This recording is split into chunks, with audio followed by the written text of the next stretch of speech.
Law of attraction प्राचीन समय से चलता आ रहा है। प्राचीन समय में बहुत से आध्यात्मिक लोग, आध्यात्मिक गुरु ने इसका विस्तार किया। लॉ ऑफ अट्रैक्शन को अगर हम अच्छे से समझ जाएंगे तो हम अपने जीवन में बहुत से होने वाले असंभव घटना को, बहुत से असंभव लक्ष्य को हम आसानी से पा सकते हैं। इसलिए इसे समझना बहुत ज़रूरी है कि आकर्षण के इस नियम को हम अपने लाइफ में कैसे उपयोग करें। आइए एक छोटी सी कहानी के माध्यम से हम इसे समझने का प्रयास करते हैं कि आकर्षण का यह नियम कैसे काम करता है। एक गुरु का एक शिष्य आकर्षण के इस नियम को जानने के लिए बहुत परेशान था।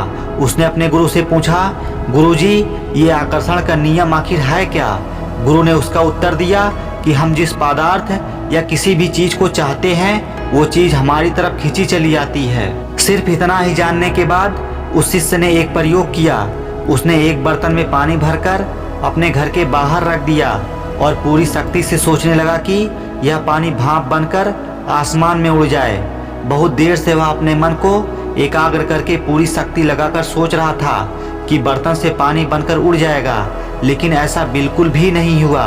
उसने यह जब घटना देखा तो तुरंत ही अपने गुरु के पास गया और बोला, गुरुदेव, यह जो आकर्षण का नियम है काम नहीं किया। मैंने आज सुबह सुबह एक प्रयोग किया। एक बर्तन में पानी रखकर पूरी शक्ति से एकाग्र होकर सोच रहा था कि उस बर्तन से पानी भाप बनकर उड़ जाए, लेकिन गुरुदेव ऐसा बिल्कुल भी नहीं हुआ। तब गुरु ने कहा, आकर्षण का नियम सिर्फ सोचने से काम नहीं करता, उसके लिए हमें उसके हिसाब से कर्म करना आवश्यक होता है। जैसा तुम सोचते हो वैसा तुम कर्म करते हो, और अगर तुम सोचते ही रहोगे, कर्म करोगे ही नहीं, तो ऐसा ही होगा जैसा तुमने आज पानी के बर्तन में देखा।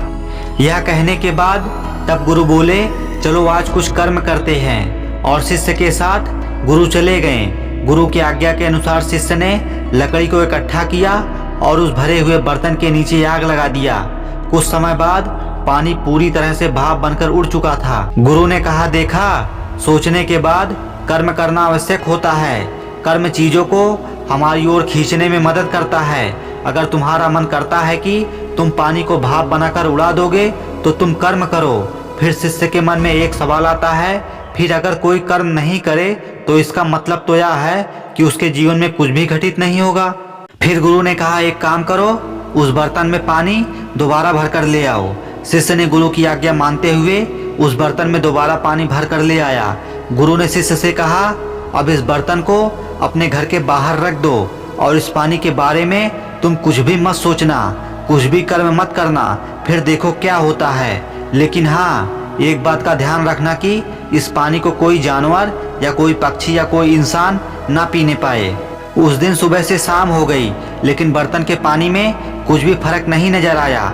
पानी जैसे के तैसे था। वह हैरानी से दौड़ते हुए अपने गुरु के पास गया और बोला, गुरुदेव, आज सारा दिन बीत गया, लेकिन इस बर्तन के पानी में कोई फर्क नहीं नजर आया।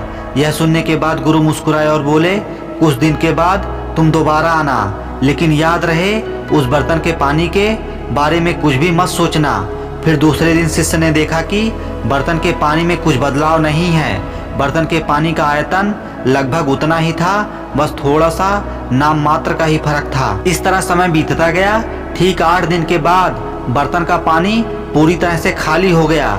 यह देखकर शिष्य को आश्चर्य हुआ और दौड़ते हुए अपने गुरु के पास गया और बोला, गुरुदेव, उस बर्तन का पानी शायद कोई पक्षी या जानवर पी गया। बर्तन पूरी तरह से खाली हो गया है। गुरु ने कहा, किसी ने उस बर्तन को खाली नहीं किया। तुम्हारे चाहने या ना चाहने से इस पानी को भाप बनने और जमने से कोई रोक नहीं सकता। यही ब्रह्मांड का नियम है और यह स्वाभाविक रूप से चलेगा। लेकिन हाँ, अगर तुम कर्म करो कि इस पानी को भाप बनकर उड़ने में जो 8 दिन लगे हैं, उस क्रिया को मात्र कुछ क्षणों में संपूर्ण किया जा सकता है। शिष्य के दिमाग में एक सवाल और आया। उसने पूछा, गुरुदेव, जो लोग कर्म करते हैं या चाहते हैं, क्या उन्हें वह चीज हमेशा मिलती है? गुरु ने कहा, नहीं, हमेशा चाही गई चीज हमारे अनुसार नहीं मिलती। शिष्य ने कहा, आखिर ऐसा क्यों गुरुदेव? जो चीज हम चाहते हैं उस चीज को पाने के लिए कर्म भी करते हैं, फिर भी वह हमें क्यों नहीं मिलती? तो इस तरह से आकर्षण का यह नियम झूठा नहीं साबित हो जाएगा? गुरु ने कहा, ऐसा नहीं है। हमारी सोच के प्रति समर्पण के कारण ऐसा होता है। अगर हमारी सोच पवित्र नहीं है और अगर हमारे विचार अच्छे नहीं हैं तो कर्म करके भी हम उस चीज को नहीं पा सकते हैं जो हम चाहते हैं। फिर शिष्य ने कहा, गुरुदेव मैं कुछ समझा नहीं। फिर गुरु ने कहा, इस बर्तन में दोबारा से पानी भर कर ले आओ। शिष्य के पानी लाने के बाद दोनों शिष्य और गुरु एक गुफा के पास चले गए। फिर गुरु ने शिष्य से कहा, तुम्हें इस गुफा के अंदर जाना पड़ेगा, क्या आप भी तुम्हें तुम्हारे सवालों के जवाब चाहिए? शिष्य बोला, हाँ गुरुजी।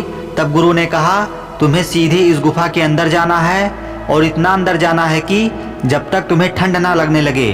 गुफा के छोर पर बहुत ठंड होने के कारण यह पानी वहां पर जाकर जम जाएगा और यह बर्फ बन जाएगा। क्या तुम्हें अभी भी अपने सवालों के जवाब चाहिए? शिष्य बोला, हाँ गुरुदेव। तब गुरु बोले, तुम्हें इस गुफा से ठीक 2 दिन बाद बाहर आना है। 2 दिन में यह पानी जमकर बर्फ बन जाएगा और तुम्हें इस बर्तन में जमी हुई बर्फ को लेकर आना है। शिष्य गुरु की आज्ञा मानकर गुफा के अंदर चला गया। गुफा के अंदर जाते जाते उसे एक ऐसी जगह मिली जहाँ अत्यधिक ठंड थी, लेकिन वहाँ पानी नहीं मिला। शिष्य ने सोचा कि क्यों ना यहीं बैठा जाए, 2 दिन में बर्तन का पानी जमकर बर्फ बन जाएगा। गुफा का वातावरण ऐसा था कि उसे प्यास लग रही थी। कुछ समय बिताने के बाद उसे रहा नहीं गया। उसने इधर उधर देखा, लेकिन उसे कहीं पानी नहीं मिला। फिर उसने सोचा कि क्यों ना मैं इस बर्तन का थोड़ा सा पानी पी लूं, वैसे भी यह पानी बर्फ बन जाएगा और पानी का लेवल पता नहीं चलेगा। यह सोचकर वह बर्तन से थोड़ा सा पानी पी लिया। प्यास इतनी लगी थी कि उसकी प्यास नहीं बुझी। कुछ समय और बिताने के बाद उसकी प्यास और बढ़ गई, लेकिन पानी में बर्फ की मात्रा बढ़ने लगी और इस तरह करके उसने बार बार बर्तन से थोड़ा थोड़ा पानी पी लिया। बार बार पानी पीते पीते एक दिन बीत गया और बर्तन का पानी आधा हो चुका था। और फिर दूसरे दिन उसे इतनी तेज प्यास लगी कि उसने बर्तन का पूरा पानी पी लिया। फिर भी उसकी प्यास नहीं बुझी और वह पानी की तलाश में व्याकुल होकर गुफा से बाहर चला आया। जैसे ही वह बाहर आया, वहाँ उसके गुरु पानी लेकर खड़े थे। उसने तुरंत गुरु के हाथों से पानी लेकर पिया। गुरु बोले, तुम्हारा बर्तन कहाँ है? तुम्हारे बर्तन में बर्फ जमी हुई कहाँ है? यह सुनकर शिष्य बहुत शर्मिंदा होते हुए बोला, गुरुजी प्यास के कारण मैंने सारा पानी पी लिया। वह निराश होकर दोबारा बोला, क्या मेरे सवालों के जवाब मुझे नहीं मिलेंगे? तब गुरु बोले, उत्तर तो मिल गया, केवल सोचने से कुछ नहीं होता। सोच पवित्र होनी चाहिए, संकल्प दृढ़ होना चाहिए, कर्म सही होना चाहिए, अंतिम पड़ाव तक जाने के लिए हिम्मत होनी चाहिए। इसमें से क्या था तुम्हारे पास? शिष्य ने कहा, केवल सोच थी। गुरुजी ने फिर से कहा, अंतिम समय में तुम्हारी सोच भी तुम्हारे साथ नहीं रही।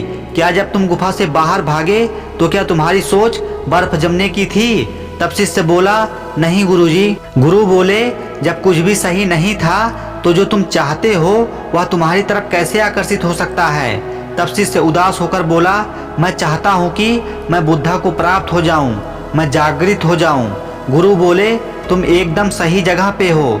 यह ब्रह्मांड तुम्हारा साथ दे रहा है। यह तुम्हें ऐसी स्थिति में लाकर खड़ा किया जिससे तुमने ठीक से सीख भी लिया।